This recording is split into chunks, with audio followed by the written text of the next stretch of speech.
Hi everyone! Magandang umaga, tanghali, hapon at gabi sa inyong lahat kung sa mang panig ng mundo kayo naroroon. Ako nga palang muli si Lerma Novales Sarmiento, ang writer at author ng aklat na to na pinamagatang Life in 3 Parts. Ang layunin at misyon ng aklat na ito ay para magbahagi ng ebanghelyo sa buong mundo at para ipakilala ng Espiritu Santo na nanahan sa katawan nating mga tao na siya ring isang espiritu na nanahan noon sa katawan ni Kristo ay ang siyang totoong nag-iisang amang espiritual at Diyos na siyang nagbibigay ng buhay sa ating mga tao. At ang Espiritu Santo kapag lumisan niyan sa ating katawan, tayong mga tao ay mamamatay at lilisan dito sa mundo. Ang ating katawan ay ibabaon lang sa lupa o susunugin na muling babalik sa alabok. Pero yung ating kaluluwa, espiritu yan na siyang totoong kawangis ng Diyos Ama, na siyang espiritu at buhay na tinanggap natin sa Espiritu Santo ay babalik yan sa espiritu para humarap sa paghuhukom. At maliwanag na sinabi ni Kristo na ang kasalanan na walang kapatawaran ay kapag nilapastangan ng Espiritu Santo. Maliwanag din na sinabi ni Kristo, honor God with your body. Sa araw na to, ang topic ko ay patungkol pa rin kay Vice Ganda. Vice Ganda, inuulit ko sa iyo na ang may gawa ng buhay mo ay hindi ang sarili mo, kundi ang Espiritu Santo. Alam mo ba na ang kaluluwang Suwail at Judas na kumakalaban sa Espiritu Santo na siyang iyong Diyos na may gawa ng katawan at kaluluwa mo ay sa impyerno na pupunta at wala yung puwang sa langit.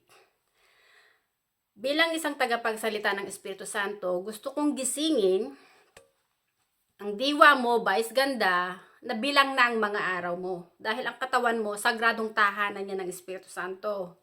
Ang may hawak ng buhay mo ay ang Espiritu Santo rin.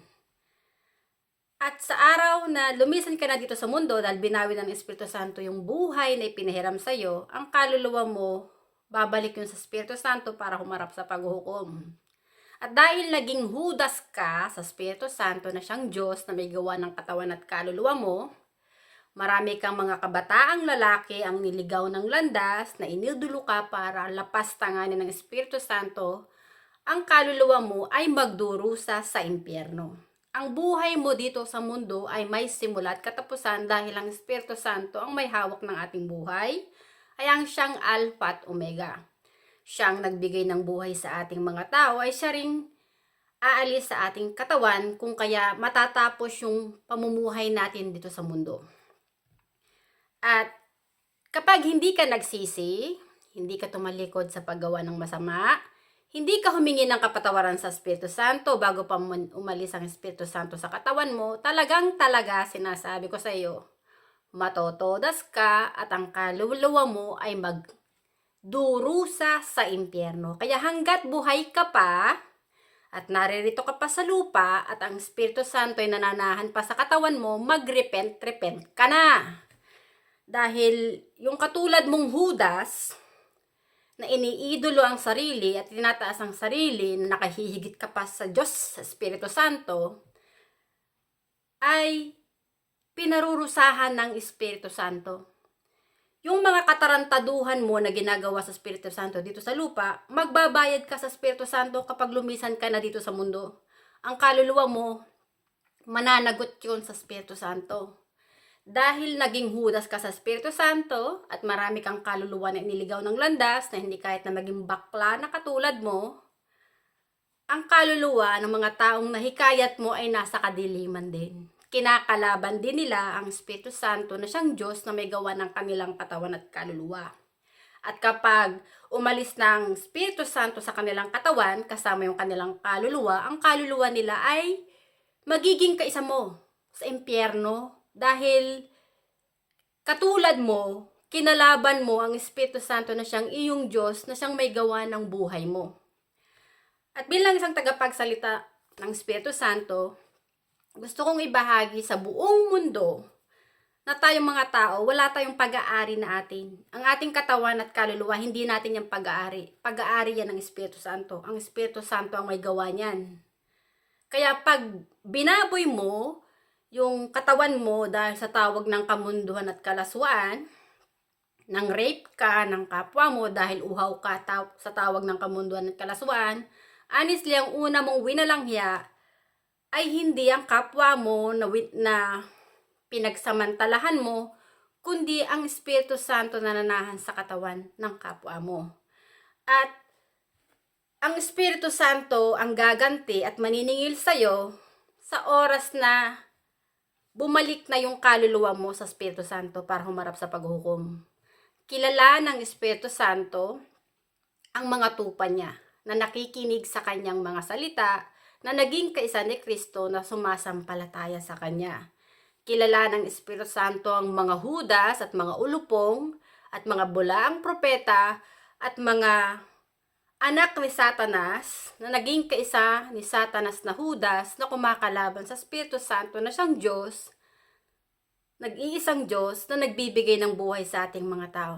Honestly, ang pagdating ng Diyos ay naririto na. Dahil templo ng Espiritu Santo ang ating katawan, ang Espiritu Santo na nasa ating katawan ay ang siyang Diyos na may hawak ng ating buhay. Anytime, anywhere, kung gustong bawiin ng Espiritu Santo ang buhay na ipiniram sa atin, mamamatay tayo. At tayong mga tao, wala tayong kakayahang pigilan ng Espiritu Santo. Dahil ang Espiritu Santo ay ang banal na Ama na hindi natin nakikita ng mata, ang siyang may hawak ng ating buhay. Hindi mo siya pwedeng pigilan dahil siya yung pinakamakapangyarihang Diyos na lumikha ng langit at lupa. Ang ating katawan, nagmula yan sa lupa. Ang ating kaluluwa, nagmula yan sa langit, sa Espiritu Santo. Dahil Espiritu yun. At ang Espiritu ay Diyos. At para maging kaisa ka ni Kristo na maging anak ng Diyos, kailangan mong maging kaisa ni Kristo sa totoong nag-iisang iglesia ng Diyos, ng Espiritu Santo lang ang iyong sinasamba at kinikilala na iyong amang espiritual. Hindi yung mga bulaang propeta nagkalat dito sa mundo. Dahil yung mga bulaang propeta nagkalat dito sa mundo, hindi nila kayang iligtas ang kaluluwa nyo kung hindi kayo nagsisi at humingi ng kapatawaran sa Espiritu Santo. At hindi nyo kinilala at hindi nyo tinanggap ang Espiritu Santo sa puso nyo, ng Espiritu Santo ang siyang totoong nag-iisang Diyos na parati nyong kasama na siyang nagbibigay ng buhay sa sarili nyo. Honestly, Vice Ganda, winawarningan kita. Yung kataasan at kayabangan mo sa Espiritu Santo ay hanggang dito lang sa lupa. Yung iyong minamahal na si Ayon Perez, isa pa rin niyang ulupong at Judas na kumakalaban sa Espiritu Santo dahil hindi nyo piniling mamuhay sa Espiritu at katotohanan. Yung Espiritu Santo na nasa katawan nyo, kinakalaban nyo. At kayong mga hangal, kapag namatay na kayo, ang kaluluwa nyo, hindi yan makakapasok sa langit dahil hindi kayo patatawarin ng Espiritu Santo at hindi rin kayo kikilalanin ng Espiritu Santo na anak niya. Dahil nga ang puso nyo'y naging Judas sa kanya. Ang mga kaluluwang Judas na lumalapastangan sa Espiritu Santo ay uusigin at dudurugin niya ng Espiritu Santo sa kabilang buhay kapag bumalik na ang kaluluwa nila sa Espiritu Santo para humarap sa paghukom. Ang tao na naging kaisa ni Kristo, hindi yan matatakot mamatay dito sa mundo dahil alam niya nang may hawak ng buhay niya yung Espiritu Santo at parati niyang kasama ang Espiritu Santo na siyang kanyang Diyos na iniibig at sinasamba. Tulad ko na tinawag ng Espiritu Santo na maging kaisa ni Kristo na maging tagapagsalita ng Espiritu Santo. Hindi ko kinakatakutan ng kamatayan dito sa mundo dahil alam ko na ang buhay ko ay nakasalalay sa kamay ng Espiritu Santo. Ang Espiritu Santo ang siyang Alpha at Omega, ang siyang simula at katapusan. Kaya ako umiral dito sa mundo ay gawa ng Espiritu Santo na nasa aking katawan. Ang Espiritu Santo ang bumuo sa katawan ng aking ina para ako ay isilang dito sa mundo. Ang Espiritu Santo ang siyang pinag-isa niya ang aking ama at ina para ako ay isilang dito sa mundo. Ang Espiritu Santo na lumukob kay Birheng Maria ay ang Ama ni Kristo. Ang Ama ni Kristo ay Espiritu at Diyos, hindi yung tao. Si Kristo ay Diyos, anak ng Diyos, dahil ang Espiritu Santo na parating kasama ni Kristo, na nasa kanyang katawan ay ang totoong amang espiritual na nagsugo sa kanya. At dahil kay Kristo nakita ko ang katotohanan na hindi ako nabubuhay para sa sarili ko lang. Ang mga aral at salita ni Kristo ay nagmula sa Espiritu Santo. At ang Espiritu Santo rin na nagpahiwatig sa akin, nang nagbibigay ng buhay sa akin, ay ang Espiritu Santo nananahan sa katawan ko na parati kong kasama. Ang Espiritu Santo ang tumawag sa akin para ipakilala siya na siya yung nag-iisang amang espiritual at Diyos na dapat nating sambahin. Yung Papa ng Romano Katoliko, hindi yung totoong Holy Father. Tao lang yun. Hindi yun nakahihigit sa kanino man dahil ang kanyang katawan ay sagrado rin lang tahanan ng Espiritu Santo at ang Espiritu Santo ay nang may hawak ng buhay doon sa Santo Papa na nandoon sa Vatikano. Honestly, ang mga bulaang propeta na sumasamba sa rebulto, santo-santuhan at Diyos-Diyosan, wala kayong puwang sa langit. Ang mga bakla at tomboy na iniidolo nila ang kanilang sarili na mas tama pa sila kaysa sa Espiritu Santo ay mga antikristo na kumakalaban sa Espiritu Santo, na siyang Diyos na may gawa ng katawan at kaluluwa nating mga tao, ay mga antikristo at kampo ng kadiliman na hindi naging kaisa ni Kristo na sumasampalataya at umiibig sa Espiritu Santo. Narito na tayo sa huling panahon. Hinihikayat ko ang mga tao na tanggapin niyo ang katotohanan sa mga aral ni Kristo na templo ng Espiritu Santo ang inyong katawan. At kung sakali mang lumisan kayo dito sa mundo, ang inyong kaluluwa ay magiging handa para humarap sa paghuhukom ng Espiritu Santo. At alam nyo sa sarili nyo na inyong kaluluwa ay maliligtas sapagkat kinidala at inibig nyo ang Espiritu Santo na nasa inyong katawan na siyang inyong Diyos at amang espiritual ng inyong kaluluwa. Ang katulad ni Vice Ganda, ni Jake Cyrus, ni Aiza Sigera at kung sino-sino pa, yung mga taong namumuhay sa kasinungaling at pagkukunwari ay mga antikristo na kumakalaban sa Espiritu Santo na siyang Diyos na may gawa ng kanilang katawan at kaluluwa. Bilang isang pagsalita ng Espiritu Santo, ang naging misyon ng aklat na ito ay para ipahayag ko yung katotohanan. Na si Kristo ay bugtong na anak ng Espiritu Santo at ang Espiritu Santo na parating kasama ni Kristo ay ang siyang totoong amang espiritual na nagsugo kay Kristo. Si Kristo ang siyang liwanag at buhay at katotohanan para yung kaluluwa mo ay muling ipanganak sa Espiritu at maging kaisa ka ni Kristo sa totoong iglesia ng Diyos.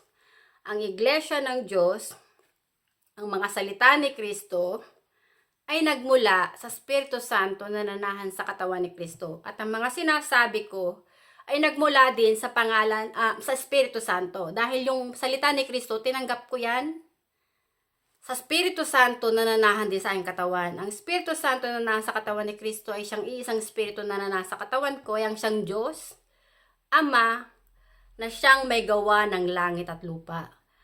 Ang mga tao ay nanatiling tulog ang kanilang diwa at hindi nila kinikilala ang Espiritu Santo sa kanilang sarili na ang Espiritu Santo ang may gawa ng kanilang katawan at kaluluwa ay mga antikristo. Tulog ang kanilang kaluluwa at patay ang kanilang kaluluwa gawa ng kasalanan. Honestly, narito na tayo sa huling panahon.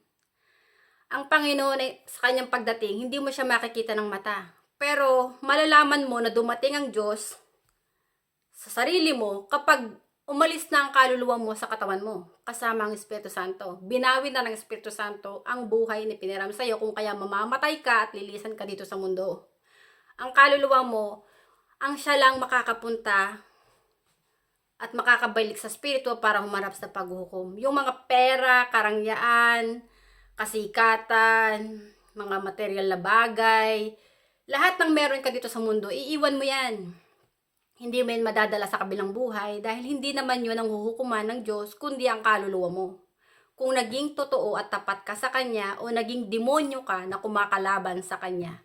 Maraming salamat sa inyong pakikinig at nawa tanggapin nyo ang katotohanan sa mga aral ni Kristo na templo ng Espiritu Santo ang inyong katawan. Magsisi na kayo, tumalikod kayo sa paggawa ng masama at ibigin nyo ang Espiritu Santo ng higit sa lahat bago pa man umalis ang Espiritu Santo sa katawan nyo. At bago pa man kayo mamatay, para yung mga pagkakamali niyo ay maituwid nyo, at nang sa gayon, kung kayo man ay lumisan dito sa mundo, ang kaluluwa nyo ay maligtas. Maliwanag na sinabi ni Kristo na ang kasalanan na walang kapatawaran ay kapag nilapastangan ng Espiritu Santo, at maliwanag din na sinabi ni Kristo na hindi lahat ng tumatawag sa Kanya ay maliligtas. Kaya hinihikayat ni Kristo rin ang mga tao na magrepent at tumalikod sa paggawa ng masama. Maraming salamat at hanggang sa muli. Bye! Thank you!